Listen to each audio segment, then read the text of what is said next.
Il y a des sujets dont on parle peu dans l'église, ou alors on en parle mal, trop vite, avec des phrases toutes faites, des silences lourds ou des jugements qui blessent plus qu'ils n'éclairent. Aujourd'hui, je rencontre Jean-Michel. Il est chrétien, catholique engagé et homosexuel. Et si je vous dis ça, c'est pas pour cocher des cases, c'est parce que cette phrase-là, homosexuel et chrétien, elle semble encore faire bugger pas mal de monde. Alors on a décidé de passer une journée ensemble, de parler, de cuisiner, de marcher, de se raconter, pour essayer de sortir des discours et revenir à l'essentiel. Une foi vécue, une vie donnée, un cœur habité. Bienvenue dans cette nouvelle vidéo. Ça m'a amené, Benjamin, à la mort, parce que j'ai voulu me suicider à plusieurs reprises. J'ai vécu en tout et pour tout 8 exorcismes. J'ai été sanglé sur un lit. Mes poignets ont été attachés, mes pieds ont été attachés. Et ça, le corps ne peut pas oublier quand il a été prisonnier. Tu me vois là manger cette bonne salade, mais au fond, je reste encore très très fragile par rapport à cela, parce que je crois que jusqu'à mon dernier souffle, je ne l'oublierai jamais.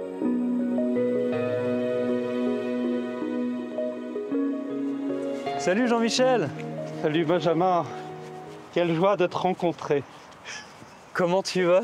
Ça va bien, ouais, ça va bien, je suis ravi, vraiment. Je suis hyper heureux de te voir ici. Alors c'est pas chez moi, on est dans le sud, on est par chez toi ici. Et je suis vraiment trop content d'être là avec toi et passer cette journée ensemble. Eh bien c'est une joie partagée, surtout dans un cadre aussi merveilleux. C'est incroyable, c'est vraiment trop beau. Bon, j'ai préparé un petit jus de fruits, est-ce que tu es prêt qu'on fasse un peu connaissance? Avec grande joie. Ouais, c'est bon. Et grand plaisir. Super. Tu vois ma belle terrasse privée. Magnifique, avec cette magnifique piscine. Incroyable. Qui donne envie, mais c'est pas encore tout à fait la saison, mais ça ne va pas tarder. Je vais t'inviter à aller là-bas, un petit jus nous attend. Oh, merci Faire beaucoup. Connaissance. Merci.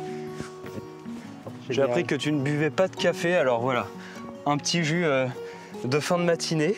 C'est parfait, Benjamin, parfait. Merci beaucoup. Avec grande joie. Bon, comment tu vas? Eh bien, écoute, je vais sereinement, dans un emploi du temps toujours un peu dense, ouais. Mais sereinement, ouais, paisiblement. Oui. Bah, tant mieux, je suis vraiment content. Je suis vraiment hyper heureux de te recevoir aujourd'hui, enfin de te recevoir, d'être dans ta région, là où tu habites. Donc on est dans le coin de Montpellier.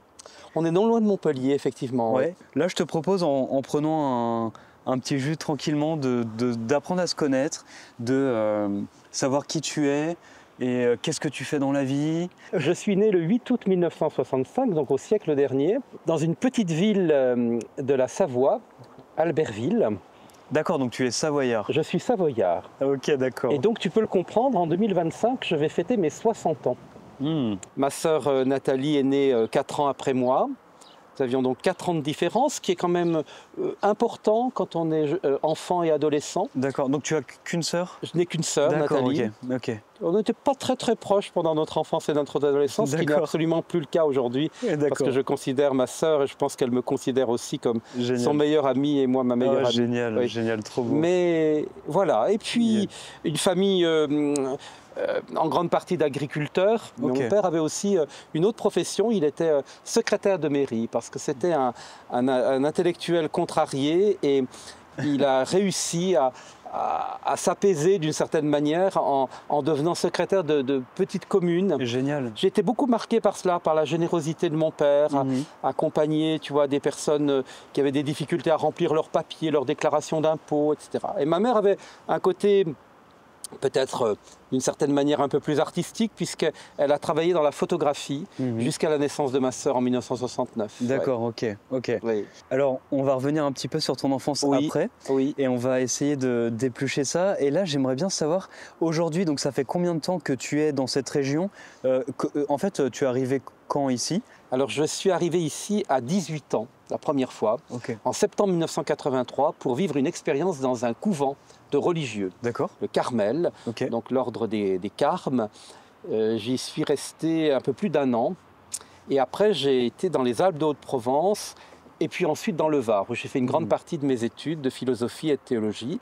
Et je suis revenu ici, après des expériences dont on parlera sans doute tout au long de notre rencontre, des expériences un peu douloureuses. Je suis revenu ici en 1991 et je n'ai plus quitté l'Hérault depuis 1991. Donc l'année de ma naissance. Je suis ici... 33 ans. Voilà, je suis ici depuis 1991. En 1992, j'ai rencontré celui avec qui je partage ma vie, le 1er février 1992, Daniel, dont on parlera sans doute aussi. Et après avoir travaillé comme agent de service hospitalier dans un service de cancérologie, je suis rentré par la petite porte dans l'enseignement catholique. J'ai d'abord été surveillant pendant plusieurs années dans un collège à Montpellier. Et puis là, entre guillemets, on m'a repéré parce que je donnais quelques cours de catéchèse. Et progressivement, je suis entré dans un nouveau métier qui se crée dans l'enseignement catholique il y a une trentaine d'années. Animateur, comme on disait à l'époque, en pastoral scolaire. Animateur en pastoral, Et aujourd'hui, je suis adjoint donc, en pastoral scolaire dans un des plus grands établissements catholiques d'enseignement de Montpellier, Notre-Dame de la Merci. Et ça va, ça te plaît, t'aimes bien, tu es... Plus le temps passe, Benjamin, plus je suis heureux dans ce métier. Je vais te confier tout de suite une première confidence. J'écoute. Je suis heureux parce que la génération qui est là face à moi, celle qui arrive, est la génération dont j'ai toujours rêvé, avec laquelle j'ai toujours rêvé de travailler. C'est-à-dire une génération à la fois fragile, mais toutes les générations ont leur fragilité, mais qui a une qualité qui me réjouit, qui me fait palpiter de vie chaque jour, c'est qu'elle est très authentique. Et elle cherche à travers des balbutiements de mots à mettre des mots sur ce qu'elle vit. Et ça me réjouit, parce qu'il y a des carences comme dans toutes les générations, mais il y a une grande qualité, une profonde qualité, c'est la soif d'authenticité, de vérité. Et ça me nourrit beaucoup, tu vois. Donc je suis très heureux de travailler. Je te dirais que je suis même plus heureux de travailler avec des jeunes aujourd'hui qu'il y a 30 ans. Je suis vraiment hyper content d'entendre ça. Et alors comme tu le sais, comme on en a parlé, et je le dis aussi dans le cadre de la vidéo, donc on est là pour parler un petit peu sur le fond de comment toi tu vis le fait d'être homosexuel et d'être catholique. Et donc on va en parler un petit peu aussi tout au long de la vidéo, connaître ton chemin par rapport à ça aussi, mais savoir aussi la personne que tu es réellement, comme là tu es en train de le faire. Et ça me parle beaucoup, c'est un sujet qui me tient vraiment à cœur, dont j'avais vraiment envie de parler sur la chaîne. Je l'avais fait dans le passé, mais je l'avais fait, je trouve, maladroitement, et je pense que tu es la personne vraiment parfaite pour parler de ce sujet. Parfaitement, je ne sais pas, Benjamin, parce que je ne suis expert en rien. En revanche, j'essaye de vivre ce que je n'ai pas choisi, c'est-à-dire l'homosensibilité ou l'homosexualité, employons les mots que nous voulons. J'essaye, avec ces matériaux que je n'ai pas choisis, de bâtir ma vie. Et effectivement, le Christ Jésus m'a rejoint sur mon chemin de vie depuis que je suis enfant, depuis que je suis tout petit. Ça, c'est mon chemin. Et avec lui, j'essaye de bâtir ma vie. Et ça, c'est formidable.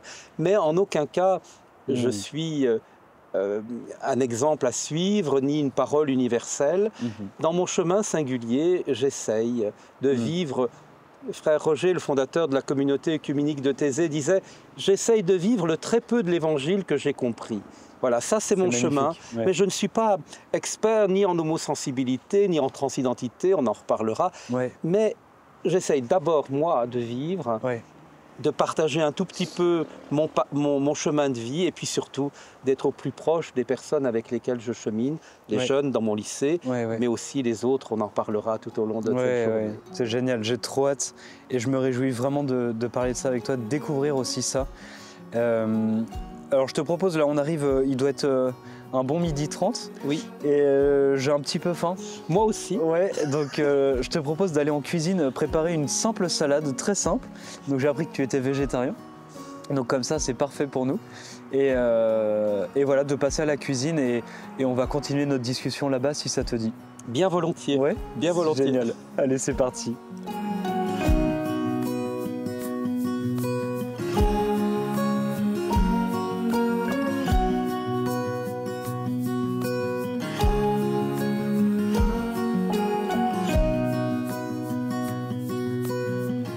Voilà, bienvenue chez moi. Bon, je te propose d'aller à la cuisine là-bas. Merci beaucoup. Donc du coup, je te disais, très simple, petite salade, c'est ma salade préférée. Tomate, concombre, feta. Pour moi, il y a... C'est génial. Alors, il y en a un qui va rire lorsqu'il va découvrir cette vidéo. C'est mon mari. C'est vrai. Parce que je ne fais jamais la cuisine, très rarement. C'est lui qui a un don extraordinaire pour ça.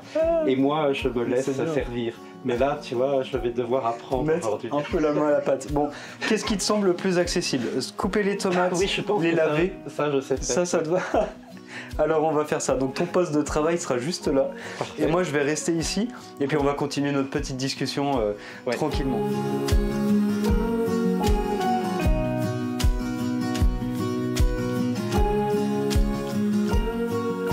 Et donc Jean-Michel, je voulais te demander un petit peu, je voulais connaître ton enfance, comme je te disais tout à l'heure. Ça a été quoi ton enfance au niveau de... avec ta famille, tes parents, au niveau de ta foi? Comment ça s'est passé ce chemin de foi pour toi? Alors, j'ai beaucoup reçu par ma famille, parce que comme je te le disais précédemment, ma famille est une famille chrétienne, comme il y en avait beaucoup il y a une 50aine d'années en Savoie ou dans d'autres régions de France, mais qui n'avait rien ni de traditionnaliste, encore moins d'intégriste. D'accord. Et puis je montais chaque dimanche à la tribune de l'église avec mon père pour assister à la messe. Voilà, et moi, on n'a jamais dû me forcer à aller dans une église ou aller au catéchisme parce que j'étais très enclin à cela. Oui, et donc, si tu veux, je baignais dans ce climat sans forcing. D'accord. J'ai été marqué, en revanche, très jeune. Je devais avoir 6 ans, je pense, je devais être en cours préparatoire. Et on commençait à l'époque à avoir des cours de catéchisme chez des dames catéchistes, comme on disait. À la fin d'un cours de catéchisme, elle nous a offert de choisir une bande dessinée de vie de saint. Okay. Bon, moi, si tu veux, je n'ai pas pris une bande dessinée de vie de saint, j'ai pris la seule bande dessinée qu'il y avait sur une partie de la vie du Christ, à savoir la fin de la vie du Christ. Quand je suis arrivé à l'image finale, c'est-à-dire la mort du Christ sur la croix, écoute, là, je me suis mis à chialer, à pleurer toutes les larmes de mon corps, oui. Parce que, si tu veux, j'ai été comme traversé, mon âme a été comme traversée par un sentiment de profonde injustice. Comment cet homme qui n'a fait que le bien, qui n'a donné que de l'amour, puisse être victime d'une telle injustice, d'une telle haine, d'une telle violence. Et c'est peut-être la première fois de ma vie que je me suis vraiment, librement, sans rite, si tu veux, parce qu'on n'était pas dans le cadre d'une église, ni d'un cours de catéchisme, etc., adressé à lui, en tu, et en lui disant « Mais comment on a pu te faire cela ?»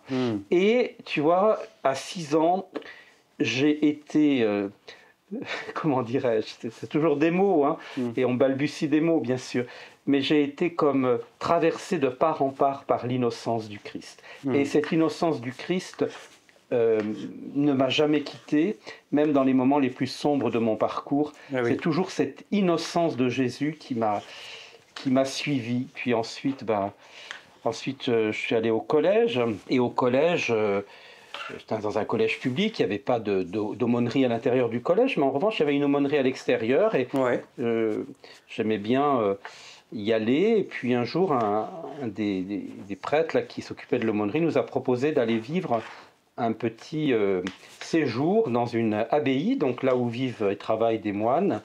Et le premier soir, le prêtre qui nous accompagnait nous dit si vous voulez, demain matin, vous pouvez... je suis moins rapide que toi. Hein. Oui, c'était plus facile pour moi. C'était plus facile. Non, mais c'est parce que aussi, je vais t'aider, je vais prendre celle-là. Je suis moins doué quand même, tu vois, je t'avais prévenu et c'est le cas. C'est parfait. Et si tu veux, ce prêtre donc, nous dit, les moines se lèvent la nuit pour prier, donc si vous voulez, demain matin, on se donne rendez-vous à 4h du matin dans l'église et on participera à la prière des moines. D'accord. Et bon, c'est ce qu'on a fait, on était tous là, on s'était donné un peu ce challenge, et effectivement, c'est un moment fabuleux, la prière monastique de nuit. Hein. c'est un moment qui te saisit. C'est super beau. Ouais, c'est très beau, tu vois. Et donc on a participé à cela, et moi je ne sais pas pourquoi, peut-être pour me faire remarquer un peu, enfin j'en sais rien. En tout cas, je suis resté dans l'église après la prière monastique. Et là, bah écoute Benjamin, je sais pas, c'est difficile à dire là aussi avec des mots. Hein. J'ai été plongé dans un amour qui m'a dépassé de toutes parts, quoi. Et, oui, une vraie rencontre à ce moment-là. Et c'était nocturne en plus, donc ça a pour moi beaucoup de sens pour la suite de mon histoire. C'est une rencontre nocturne, parce qu'après je vais être très marqué par la spiritualité du Carmel, qui est en particulier les textes poétiques de Saint Jean de la Croix, qui est le réformateur des Carmes, insiste beaucoup sur cette rencontre nocturne, de nuit, comme il dit souvent, hein, de nuit.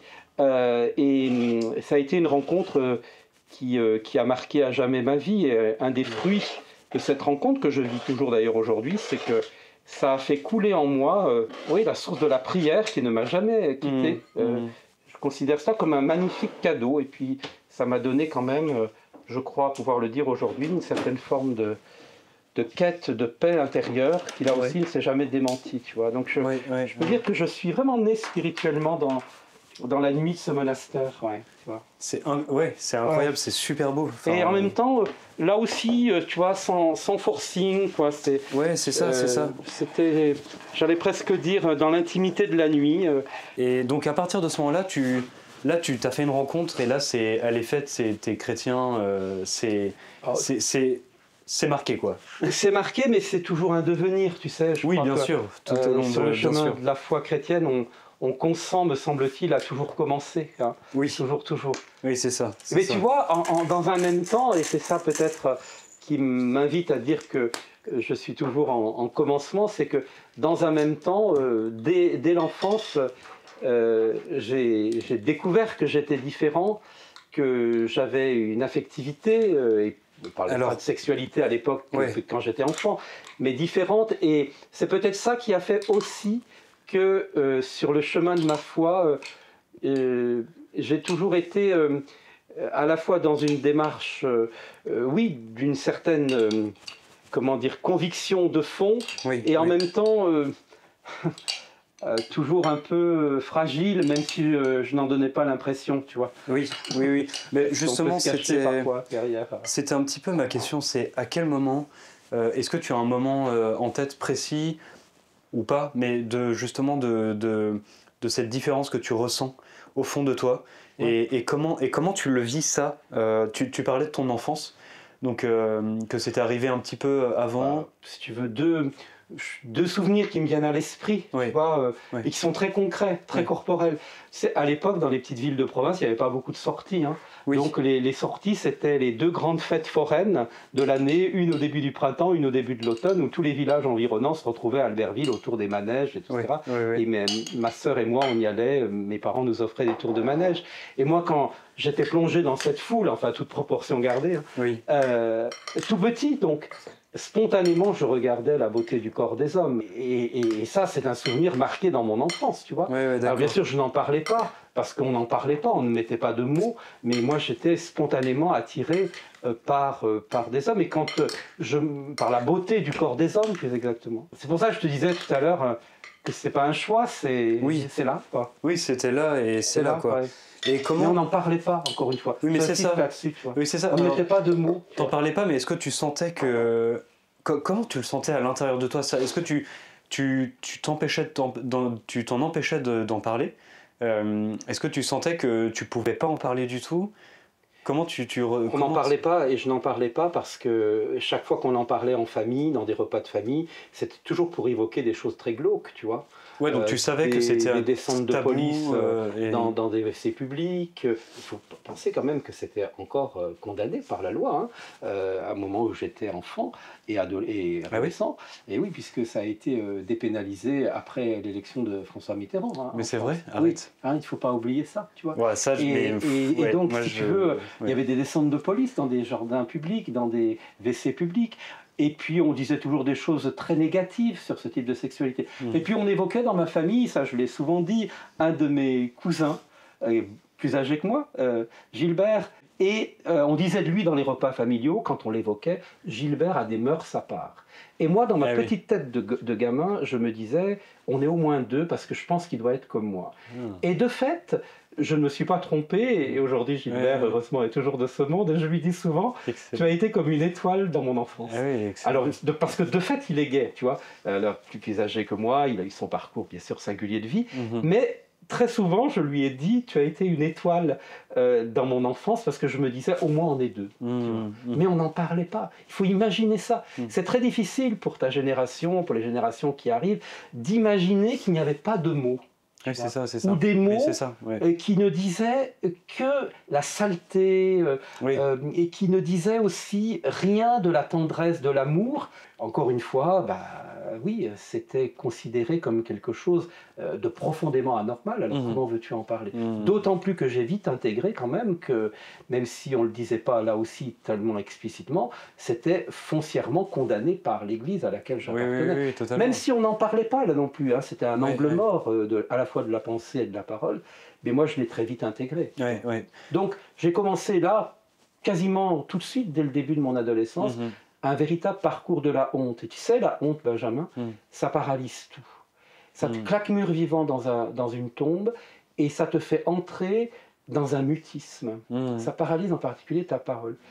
Alors, tu fais un très bon pont pour après. Je te propose, on vient de finir la salade, qu'on aille à table et qu'on continue justement ce passage. Mal, salade, non? Ça a l'air pas mal, avec des petites chips quand même, pour un peu de croquant. et voilà, si ça te va, on met la table et on y va. On y va, Benjamin. Bon, merci beaucoup.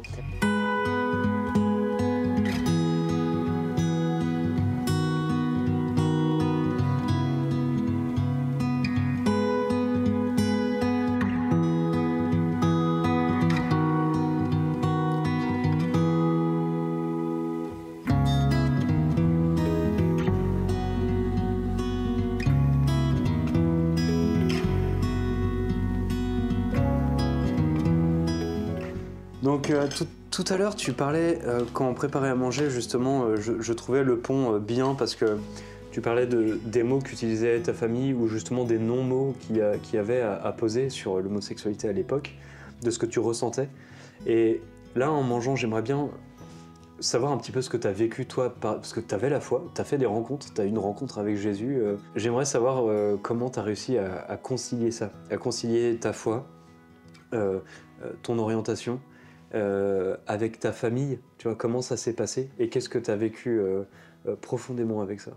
Alors ça a été un long chemin qui je pense n'est pas terminé, tu vois. Oui, c'est vrai. Qui n'est pas terminé parce que je pense qu'il sera terminé à mon dernier souffle. Alors comment j'ai réussi à concilier? Écoute, pendant toute mon adolescence, une partie de ma jeunesse, le mutisme dont je t'ai parlé. Donc j'ai mis le turbo, moi, sur bon appétit. Oui, bon appétit. Est-ce que tu veux faire tu veux bien bénir le repas? Ah oui, mais bien volontiers. Oui, je te laisse bénir le repas. Eh bien, écoute, Seigneur Jésus, rien n'est dû, tout est don, et nous recevons cette nourriture comme un don venant de toi, que nous sommes heureux de partager. Ouvre nos cœurs à toutes celles et ceux qui vivent fragilité, pauvreté, vulnérabilité. Amen. Amen, merci. Bon appétit. Merci à toi. Eh bien, oui, si tu veux, mon enfance, mon adolescence, ma jeunesse, ça a été ne rien dire. Et puis quand j'ai commencé à en parler, c'était au début de mon expérience de vie religieuse à Montpellier, donc non loin d'ici. J'en ai parlé à un prêtre, un jeune carme, qui était déjà très charismatique, qui avait déjà tout un... Parce que j'avais découvert aussi le renouveau charismatique quand j'étais adolescent, c'était le début des communautés nouvelles, etc. Et quand j'ai commencé à lui en parler à lui, en lui disant, voilà ce que je vis, je suis à la fois regardant au Carmel et le soir il m'arrive d'ouvrir la porte du couvent, de sortir et d'aller dans des jardins publics ou des cinémas porno, tu vois, dans l'après-midi, parce que ma sexualité est devenue compulsive, tu vois, ingérable, parce que je l'avais tellement mis dans une cocotte minute que ça sortait de tous côtés. Lui m'a dit, écoute, il n'y a pas de souci majeur, Jésus va te guérir. Donc, si tu veux, il m'a proposé une prière de guérison dans le cadre de ce groupe de prière. C'était très light, hein. On s'est retrouvés à quelques-uns, puis on a demandé à Jésus de me guérir. Et moi, j'étais persuadé que ça ça allait passer. Seulement le problème, c'est que ça passait pendant quelques jours et puis ça revenait. C'était plus fort que tout, quoi. Et puis ça occupait toute ma réflexion, tout mon champ de pensée, même dans la prière parfois. Il faut s'imaginer une chose, Benjamin, ce que je te disais tout à l'heure dans la cuisine, c'est qu'on n'avait pas de mots et pas d'exemples. Moi, j'avais pas d'exemple auquel me raccrocher, pas de couple homo vivant cela de manière lumineuse, tu vois, avec de la tendresse, de la vulnérabilité, de la fragilité partagée. Tout ça, c'était absolument invisible. Donc, qu'est-ce qui nous restait? Il nous restait la sexualité trash, la plus glauque possible. Alors, on m'a reproché parfois de rendre ça public, mais malheureusement, alors qu'aujourd'hui, on a une médiatisation de l'amour homo, ça continue parce qu'il y a encore beaucoup de gens qui sont dans un parcours de honte. Aujourd'hui encore, tu vois, au XXIe siècle, ça continue encore ici et ailleurs. Donc c'est la raison pour laquelle je ne me tairai pas sur ça, même si ça paraît glauque pour certains, quoi. Le fait de faire ça, c'est aussi permettre justement d'enlever ce sentiment de culpabilité, de honte. Et franchement, je comprends très bien. Je comprends très bien. Donc, alors je voudrais revenir sur quelque chose que tu as dit. Tu étais regardant. Donc ça, on n'en a pas trop bien parlé, mais donc tu as voulu devenir religieux. Oui. Ok. Alors, depuis mon enfance, j'étais fasciné par mon curé de paroisse. Et donc, quand on me disait « mais qu'est-ce que tu veux devenir plus tard ?» je disais « je vais être curé, je vais être prêtre ». Et puis après, pendant mon adolescence, je voulais aussi devenir animateur radio. Mais enfin bon, et quand même, j'avais toujours ce côté prêtre. Et puis, lors d'un temps de prière, du groupe de prière dont je te parlais, là, qui se réunissait dans l'église Sainte-Thérèse à Albertville, là, pour le coup, un soir, je me suis arrêté devant le visage, la photo de Thérèse de l'Enfant Jésus, Thérèse de Lisieux. Je ne connaissais pas particulièrement cette sainte, mais il se fait que par une membre du groupe de prière, j'ai appris à la connaître, j'ai lu les manuscrits autobiographiques, et spontanément, je voulais être comme elle. Moi, je voulais rentrer au Carmel à 15 ans, c'est possible dans un Carmel de femme d'ailleurs, parce que ça me paraissait plus absolu, tu vois, d'être totalement comme elle. Bon, finalement, j'ai découvert qu'il y avait une branche masculine, et c'est comme ça que je suis rentré au Carmel de Montpellier, chez les Carmes. Alors, je n'ai pas fait de noviciat, j'ai fait un temps de regardant, où je travaillais un peu à l'extérieur, ce qui me permettait de sortir du couvent. Puis après, quand je suis rentré au postulat, alors là, c'était déjà plus une étape, j'ai été jusqu'au bout du postulat, avec plus d'exigence, et c'est là que je me suis rendu compte que j'étais immature, tu vois, affectivement. Bon, j'avais 18 ans à l'époque. J'ai quitté ma Savoie et mes parents très jeunes. Oui, c'est hyper jeune. Aux grandes dames d'ailleurs de mes parents qui voulaient que je poursuive mes études, que j'ai un métier, etc. Mais je ne les ai pas écoutés. C'est peut-être un des regrets de ma vie d'ailleurs de ne les avoir pas écoutés parce que je pense que j'aurais évité beaucoup de dérives. Mais bon, c'est la vie. J'étais parti pour me fuir d'une certaine manière. Donc j'ai mis le turbo là-dessus. Et puis bon, on s'est rendu compte, aussi bien les frères que moi, enfin d'ailleurs plus moi que les frères, que j'étais pas fait pour ça, en tout cas dans l'instant. Et donc j'ai rejoint, après quelques mois de réflexion, une école de prière et d'évangélisation. D'accord, Jeunesse Lumière, fondée par Daniel Ange. C'était le début des grands booms des écoles de prière et d'évangélisation. Moi, j'ai été la promotion numéro 2. Et moi, dans mon souci d'authenticité, de vérité, parce que j'avais reçu, tout en rencontrant, entre guillemets, Thérèse de Lisieux, une devise de vie qui ne m'a jamais quitté, tu vois, jusqu'à mes 60 ans cette année. Cette devise de vie, c'est une des ultimes paroles de Thérèse de Lisieux sur son lit de malade et de jeune décédé de la tuberculose à 24 ans. Elle dit « Il me semble que je n'ai jamais cherché que la vérité ». Tu vois, et ça m'a guidé tout au long de ma vie. Donc, dans ce souci de vérité, d'authenticité, j'en ai parlé aux responsables de l'école, de cet amour et puis de mon homosexualité. Et eux m'ont dit, il n'y a pas de souci majeur là non plus, on te propose une prière de délivrance. Donc, si tu veux, c'était tout un parcours qui était mis en place dans ces communautés où on mélangeait de manière très imprudente d'ailleurs, le psy et le spirituel. Il n'y avait pas véritablement de professionnels, ni d'un côté ni de l'autre d'ailleurs. Et donc, c'était revisiter son enfance, son adolescence, sans avoir, j'allais dire, sans être bordé par un professionnel, tu vois. Et donc, c'était dramatique d'une certaine manière. Mais à l'époque, moi, j'avais le désir de guérir, j'avais le désir de me libérer de l'homosexualité. Ah oui, c'est ce que tu voulais. Oui, parce que je voulais correspondre à la doctrine de l'Église. si tu veux, là que j'avais vraiment comprise explicitement. Et qu'est-ce que la doctrine de l'Église? D'ailleurs, elle n'a pas changé. Nous enregistrons cette émission, enfin cette vidéo, pardon, en 2025. La doctrine, elle n'a pas changé. Oui, aux personnes homo, accueil inconditionnel, enfin bon, certains vont jusque-là.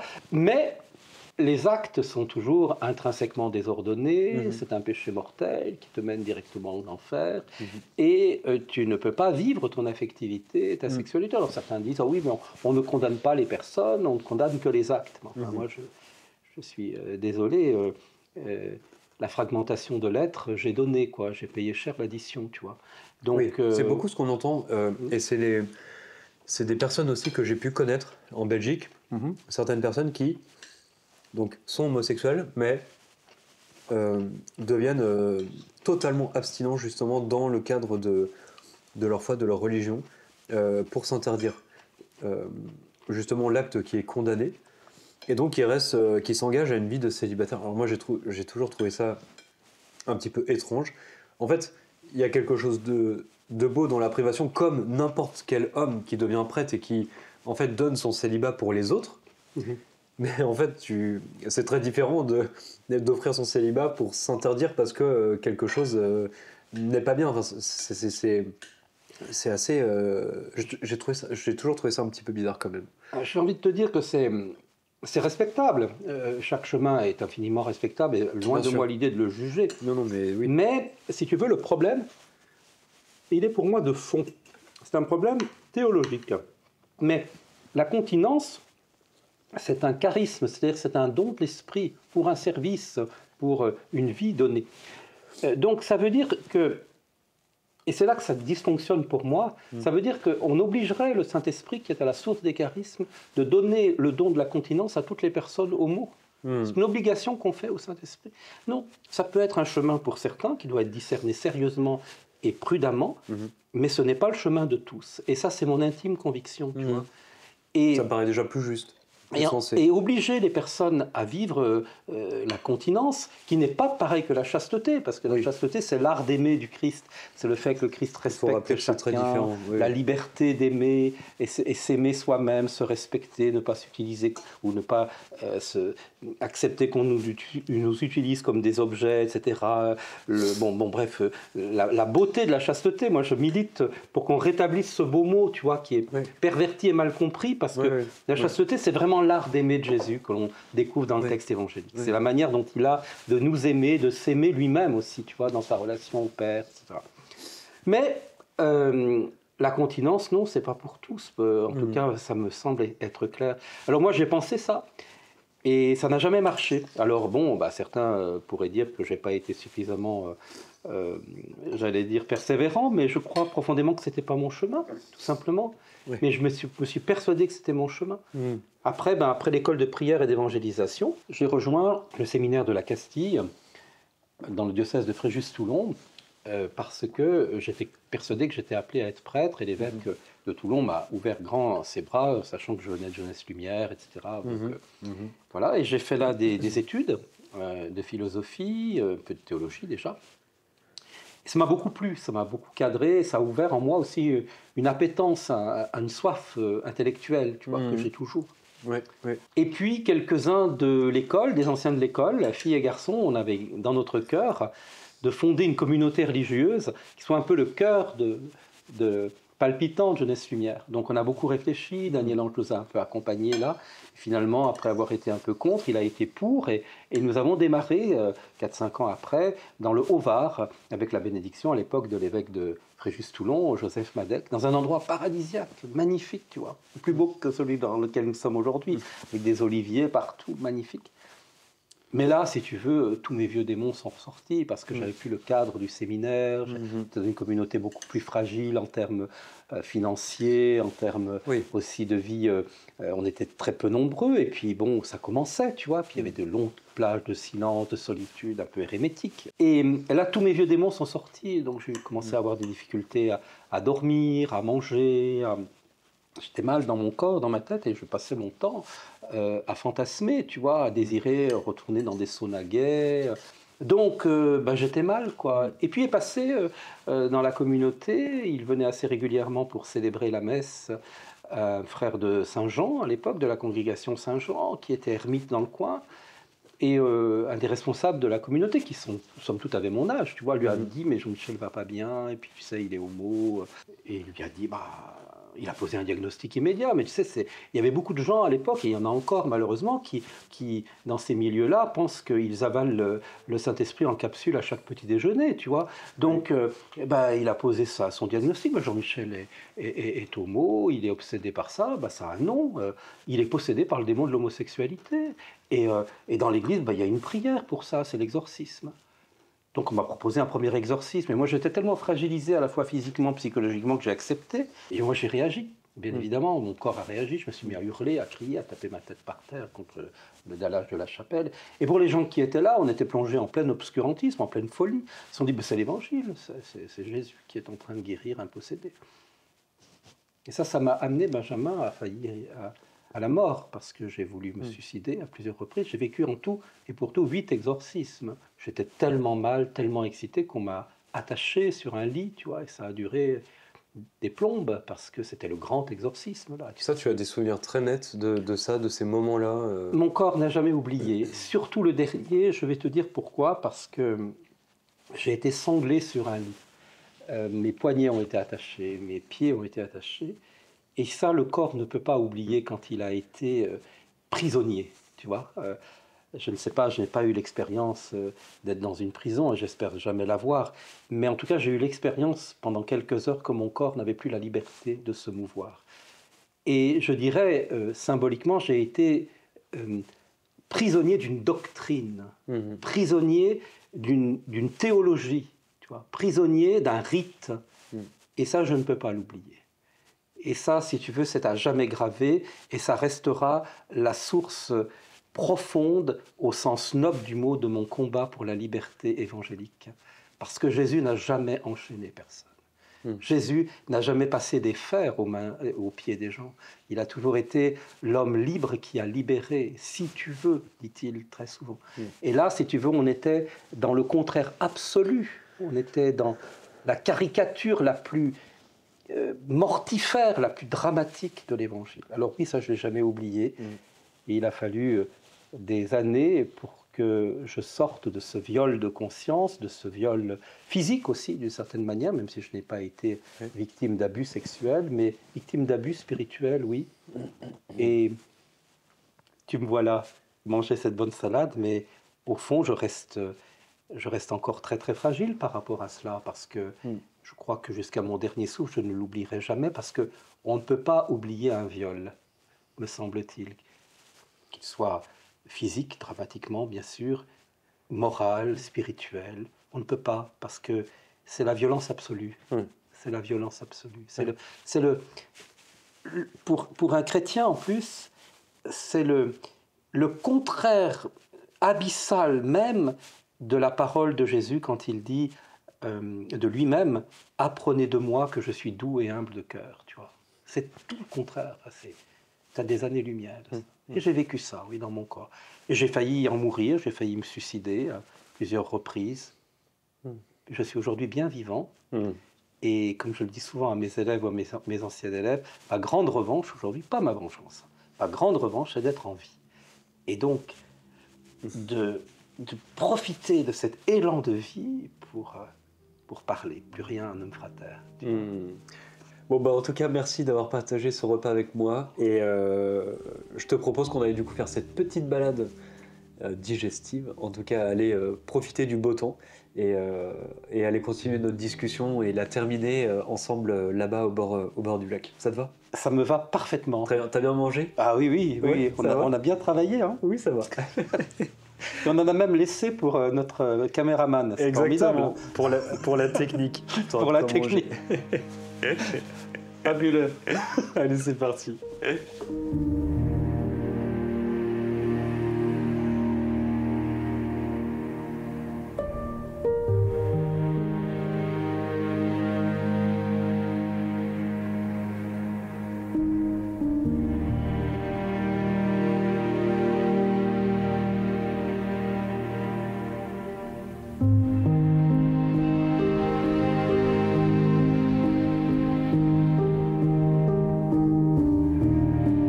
Ah, c'est quand même super beau. Ouais, c'est beau. C'est magnifique. Oui, oui, c'est beau. Oui, c'est beau. On s'enfonce un petit peu dans les terres. Oui, tout à fait.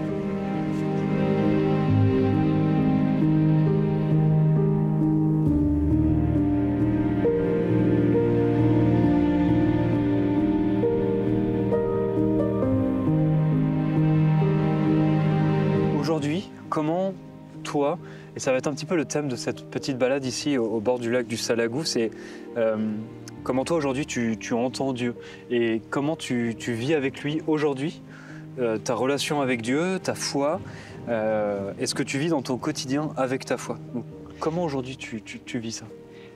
J'ai eu le grand cadeau, tu vois, Benjamin, de réaliser un rêve qui m'a traversé en 1984, le 2 avril exactement, je me souviens de cette date, que naisse au sein de l'Église une fraternité de prière au service des personnes homosexuelles. C'était ça mon rêve. Une fraternité de prière. Ouais. Et ça a habité ma pensée, ma prière, ma méditation, mes difficultés aussi dont j'ai parlé tout à l'heure, pendant 20 ans. Ouais. Et puis au bout de 20 ans, eh bien, j'ai eu l'immense cadeau que ce rêve se réalise. Et ça a donné la communion Béthanie. Cette communion Béthanie qui n'est pas une communauté de vie, qui est une fraternité de prière œcuménique, composée à la fois de protestants, de catholiques. Et 2 fois dans l'année, nous nous réunissons pour une retraite spirituelle et nous essayons de vivre chacun et chacune, là où nous sommes, ce que l'on appelle un monachisme intérieur. C'est-à-dire une écoute du Christ dans la prière, dans la méditation, dans la vie qui est la nôtre. Alors pour répondre à ta question, moi, où est-ce que j'entends Dieu? Je l'entends dans ce monachisme intérieur que j'essaye de vivre chaque jour, dans la méditation de la parole, la liturgie des heures que je vis personnellement depuis mon adolescence et que j'aime vivre, l'Eucharistie, la prière silencieuse, la lectio divina, comme on dit, c'est-à-dire la méditation savoureuse de la Bible, de la parole. Et puis régulièrement dans ces retraites, avec mes sœurs et frères, nous aimons nous appeler sœurs et frères pour manifester cette sororité, cette fraternité entre nous dans les monastères ou dans les lieux où nous allons. Et 2 fois dans l'année, donc au début de l'Avent et puis pendant l'été. Et puis pour répondre peut-être plus subtilement à ta question, parce qu'elle se déploie, cette écoute de Dieu, elle n'est pas seulement là, mais elle est aussi dans toutes les rencontres que j'essaye de vivre, tu vois, avec toi maintenant, avec les jeunes que je peux rencontrer dans le cadre de mon travail et au-delà, sur les réseaux sociaux et ailleurs. J'essaye d'appliquer cette invitation de Saint Benoît dans sa règle monastique où il dit « quand quelqu'un frappe à la porte du monastère, c'est le Christ qui frappe ».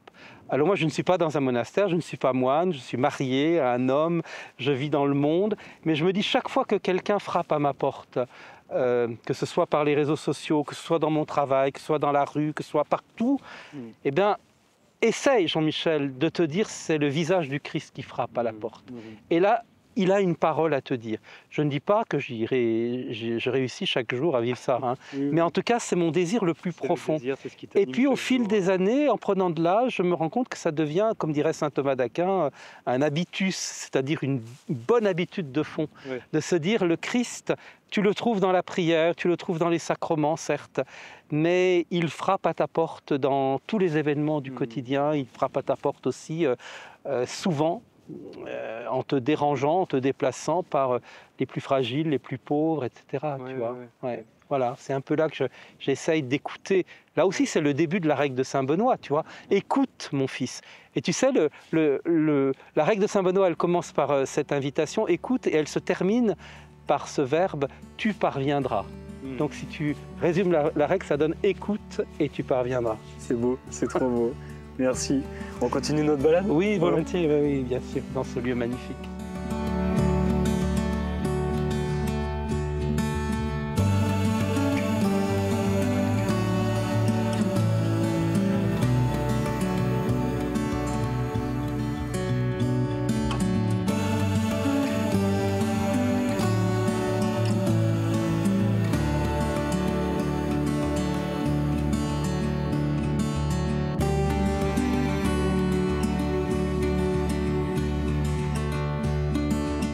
Alors tout à l'heure tu disais que tu étais donc animateur pastoral, responsable en tout cas... adjoint en pastoral scolaire. Donc tu es tout le temps auprès de jeunes. Ça m'interroge, tu vois, je me dis comment comment tu arrives à parler aux jeunes et comment tu arrives à être dans cette intimité avec eux, à les aider, à avancer? Comment tu parles de l'Église avec eux? Tu vois, est-ce qu'il y a des choses un peu spécifiques? J'ai mis le curseur sur la qualité de présence, tu vois. Le pape François, qui vient de nous quitter, disait à propos de la pastorale auprès des jeunes, hein, de la pastorale du souci du Christ des jeunes, pastorale scolaire aussi, c'était pratiquer ce qu'il appelait avec ses métaphores bien connues, la pastorale de la chaise, c'est-à-dire de ne pas craindre d'être assis sur une chaise et d'attendre la parole, d'accompagner une parole, écouter. Tu sais, nous sommes dans un monde où plus personne s'écoute, où il y a des espèces de clivages dans le monde politique, dans plein de domaines, et malheureusement dans l'Église aussi, où plus personne s'écoute. On défend chacun nos convictions, nos idéologies, sans prendre le temps de laisser à l'autre de naître à sa parole, tu vois. On enferme tout de suite des gens dans des présupposés, dans des préjugements, dans des préjugés, comme on dit souvent. Et moi, j'essaye, alors je dis bien que j'essaye, d'écouter. Pour moi, c'est fondamental. Et souvent, les questions par rapport à la foi, par rapport au Christ, par rapport à l'Église, elles peuvent être abruptes parfois, ça peut arriver, mais souvent, quand on prend le temps de les écouter, quand on prend le temps de les accompagner, elles sont nuancées, elles sont subtiles. Et ça, c'est que le climat sécure de l'écoute qui permet ça, tu vois. Et je pense qu'une des grandes missions, et je pense que le pape François avait une vive conscience de ça, une des grandes missions de l'Église aujourd'hui, c'est d'écouter. D'écouter. Le pape François disait aussi, à travers une autre métaphore, l'Église comme hôpital de campagne, tu vois, qui est installé sur les lieux de fracture de l'humanité, les fractures économiques, familiales, les guerres en soi dans le monde, etc. Toutes ces fractures, ces lieux de fracture, ces grandes lignes de fracture, installer là des hôpitaux de campagne pour apporter la tendresse, la miséricorde, et autant que faire se peut. Moi, une de mes grandes prières, c'est ça, Jésus, par ton nom dans mon regard, fais-toi connaître, tu vois. Mais il ne s'agit pas de sortir des étendards, de crier partout Jésus est vivant. On peut le faire et certains sont sans doute appelés à le faire et c'est sans doute respectable. En tout cas, ce n'est pas mon chemin, c'est plus mon chemin. Aujourd'hui, mon chemin, c'est modestement, et c'est très exigeant ça, tu vois, Benjamin, c'est très exigeant, d'incarner dans un lycée ou ailleurs la personne qui a du temps. Parce que ça aussi, plus personne n'a de temps. On vit dans une immédiateté pour tout, il faut réagir sur tout. Je me souviens d'un de mes étudiants en prépa qui m'avait dit il y a quelques années, Jean-Michel, apprenez-nous à réfléchir, on ne nous apprend plus qu'à réagir. Tu vois, le temps long, loin de l'immédiateté, prendre le temps. Et donc, moi, je symbolise dans mon établissement, et peut-être ailleurs, je l'espère, celui qui a du temps. Tu vois, alors que plus personne n'a de temps, pour rien. Plus le temps de t'écouter, plus le temps d'analyser, de nuancer une réponse, une approche des choses. C'est un peu ça, je pense, la vie monastique aussi. Tu vois. C'est ça, la vie monastique. Changer de rapport au temps, tu vois. Entrer dans un temps long, dans un temps qui te décape aussi. Parce que tout ne vient pas... On parlait tout à l'heure de mon amour avec Daniel depuis 33 ans. Tout ne vient pas d'un claquement de doigts, ni dans l'amitié, ni dans l'amour, ni dans la vie de foi. On a du temps, on a besoin de temps, et Jésus nous laisse ce temps. Tu vois. Merci pour cet échange. On continue un petit peu notre route. Volontiers. On y va.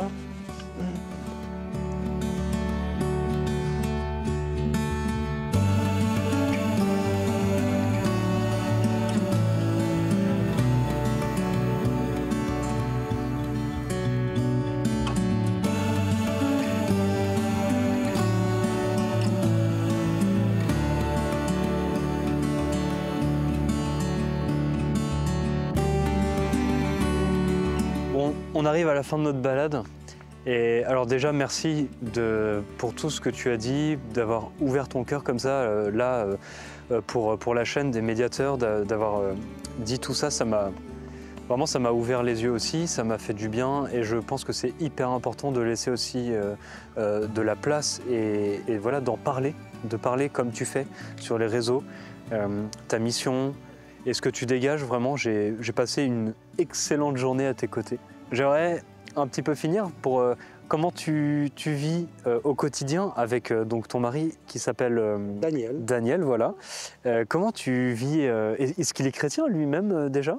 Oui, il est chrétien. Daniel est d'une famille d'origine portugaise. Il vit sa foi de manière viscérale, comme beaucoup de Portugais. Oui. Il a un très grand attachement à la figure de la Vierge Marie, à Notre-Dame de Fatima. Oui, oui. Il est travailleur social, il est conseiller en économie familiale et sociale. Génial. Donc il vit sa foi, j'allais dire, à ras de terre avec des personnes en grande misère sociale. Alors moi, comment je vis mon amour avec lui? Oui.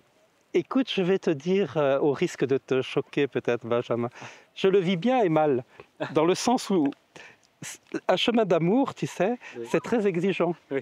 Donc ça fait du bien, oui. Et en même temps, mal, c'est peut-être pas le mot adapté, mais en tout cas, ça décape, quoi. Oui. ça t'amène loin et ça te fait toucher tes limites.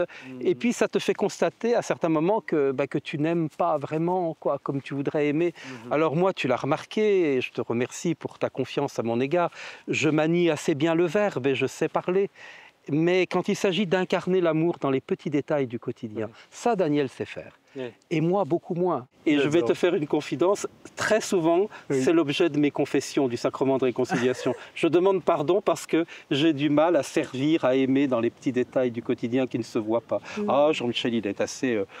c'est assez facile pour lui de parler, mais quand il s'agit de servir dans les petites choses, tu vois.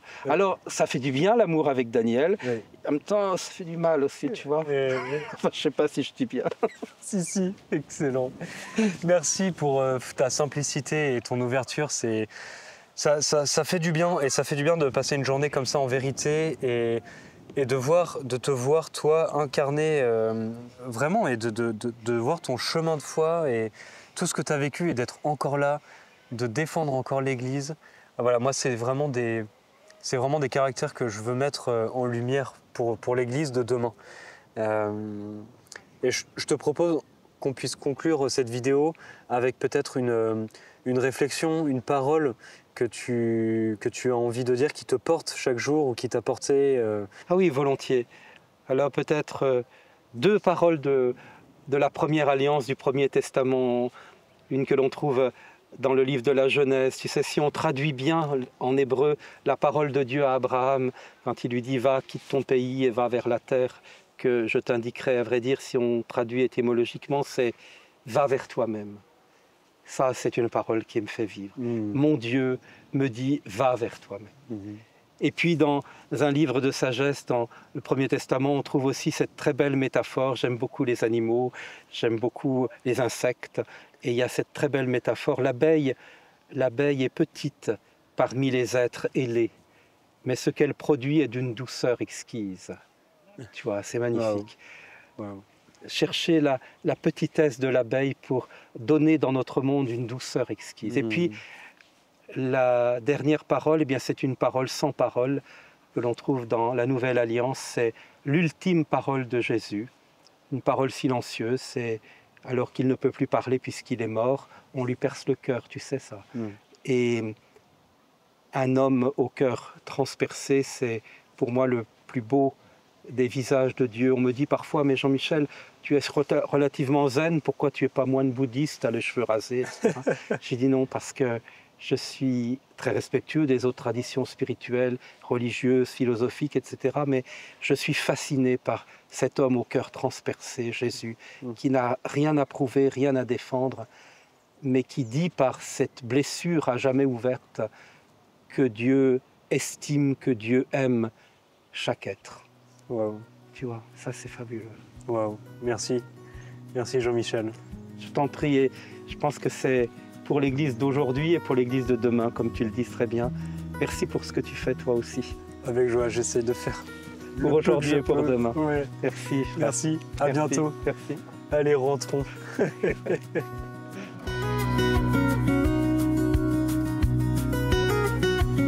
On a partagé un verre, un repas, une marche.